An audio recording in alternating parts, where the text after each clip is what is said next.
Just when I thought I was out, they're not quite pulling me back in with this. So, I don't know if you've seen this news floating around online about there being a new Godfather sequel in the works from Paramount Pictures. MovieWeb, IGN, Collider, The Express Tribune and others have been picking up on this, and the news is slowly picking up steam. However, if you take a closer look at the reports, it is actually fake news. Well, not really. The Godfather is getting a new installment, but it isn't for the movies, it's for the books. So I guess we can put our pitchforks away. We haven't quite yet descended into the creative Hollywood abyss that would see a Godfather remake or sequel. By my recollection, there's 5 Godfather books. The original, written by Mario Puzo of course. There's the Sicilian, also written by Puzo, which is set concurrently with the original, which partially deals with Michael's exile in Sicily, and characters like Clemenza pop up.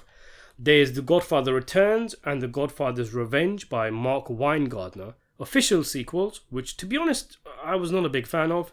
And there's The Family Corleone, the prequel written by Ed Falco, which was based on an unproduced screenplay from Mario Puzo for a 4th Godfather movie. I really enjoyed The Family Corleone, and if you're interested, I actually interviewed the author of the novel on the channel. And aside from the Sicilian, I have reviews for all of the books on the channel.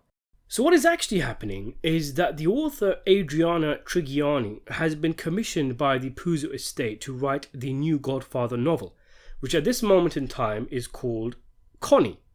As you will have guessed, it centers on the daughter of the Corleone family and the sister of Michael, Sonny and Fredo Corleone.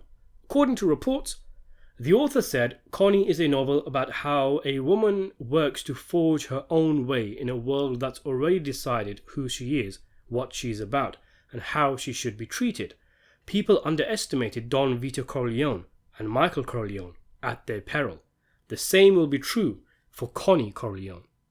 Now, Paramount holds the film rights for this novel, just as it did for the previous 3 Godfather films, so maybe that's what's caused the confusion about a new film apparently coming out. Just because a novel is in the works and there are film rights for it does not mean a film is going to be made. In fact, as author Falco talked about in my interview with him, there seems to have been some tussling between the Puzo estate and Paramount over the years, which is stopping any new films being made.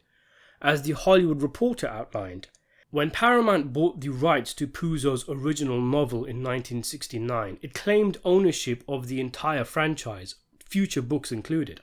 Puzo died in 1999, and after his heirs published 2 more Godfather novels over the studio's objections, they ended up in court.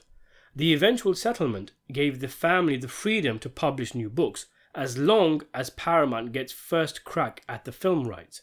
It wasn't personal, it was strictly business.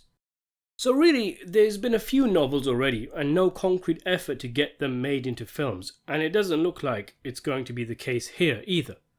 Now, talking about the book itself, I mean, it sounds like a joke, doesn't it? If for nothing else, Connie is hardly the most interesting character in the Godfather saga, if you ask me. There's 10 characters I could name that I'd want a book made about before we got to her.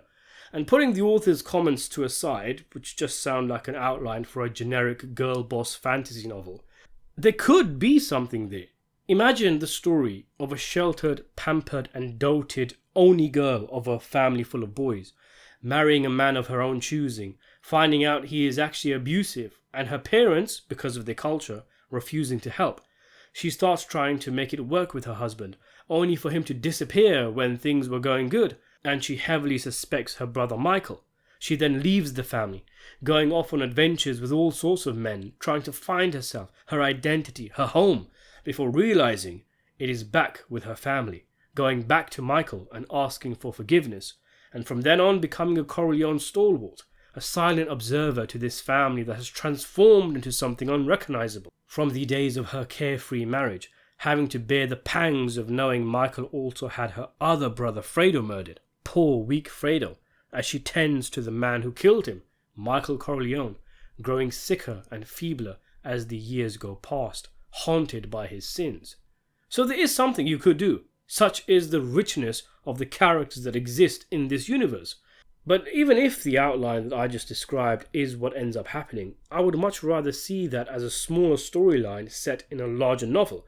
I mean, all the Godfather books focused on multiple characters at the same time. If you're choosing just one, and one of the least interesting, you're not leaving yourself much to work with. As mental as a Connie Corleone origin story sounds, and I'd much rather they leave the Godfather universe alone, I'm not really against the idea of exploring characters further in book form. He too did a good job with characters from the original film. It's just Michael Mann making a movie from the book with new actors that has me worried. But the initial idea of, hey, I wonder where these characters are now. Why don't I write a book about it? I don't really mind that. So what do you make of this strange new novel coming out? Let me know in the comment section below. Subscribe to the channel, and thanks for watching.